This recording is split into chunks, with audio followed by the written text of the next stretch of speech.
নিখোঁজের ৬ দিনেও খোঁজ মেলেনি ভারতে চিকিৎসা নিতে যাওয়া ঝিনাইদহ ৪ আসনের সংসদ সদস্য আনোয়ারুল আজিম আনারের। দুদেশের গোয়েন্দাদের চিরুনি অভিযানেও খুলছে না জট। এ বিষয়ে সরকারের কাছে হালনাগাদ তথ্য নেই বলে জানিয়েছেন স্বরাষ্ট্রমন্ত্রী। নিখোঁজ আনারের সন্ধানে ভারতে যাচ্ছেন তার মেয়ে ও ব্যক্তিগত সহকারী। দেশের ১ নম্বর গ্লুকোজ ব্র্যান্ড গ্লুকোম্যাক্স টি একই এনার্জিতে এলো নতুন প্যাকে। ভারতে যাওয়ার পর কয়েকদিন ধরেই যোগাযোগ বিচ্ছিন্ন ঝিনাইদহ ৪ আসনের সংসদ সদস্য আনোয়ারুল আজিম।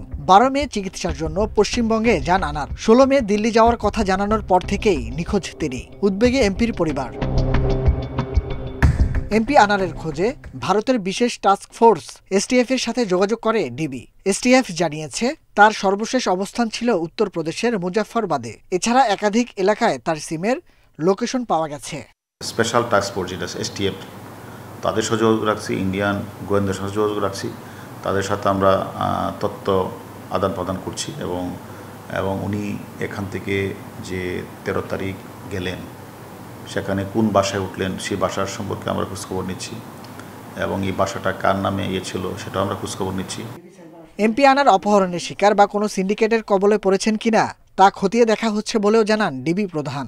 আমরা আসলে অ্যাকচুয়ালি কী ঘটনা সেটা আমরা জানি না, তবে বিভিন্ন বিষয়গুলিকে আমরা মাথায় রেখেই আমাদের কাজগুলি চলছে। তো এক এক সময় এক এক জায়গায় দেখাচ্ছে, এটা আসলে কোনটা সত্য কোনটা মিথ্যা আমরা জানি না। তো আমরা চেষ্টা করছি শীঘ্রই আমরা অতটা আপনাদেরকে সুস্পষ্ট আমরা একটা তথ্য দিতে পারবো। স্বরাষ্ট্রমন্ত্রী জানান, আনোয়ারুল আজিম আনারের বিষয়ে কোনো হালনাগাদ তথ্য নেই সরকারের কাছে। এনএসআই, আমাদের এসবি, আমাদের পুলিশ সবাই কাজ করছেন কলকাতার ভারতীয় পুলিশের সঙ্গে, ভারতের গোয়েন্দা সংস্থার সঙ্গে এটা কাজ হচ্ছে। আমরা আশা করি তার হোয়াইট হাউস আমরা ভারতীয় সরকারের মাধ্যমে খুব শীঘ্রই। আনোয়ারুল আজিম ঝিনাইদহ ৪ আসনে আওয়ামী লীগের সংসদ সদস্য। ২০১৪, ২০১৮ ও ২০২৪ সালে টানা ৩ বার সংসদ সদস্য নির্বাচিত হন আনার।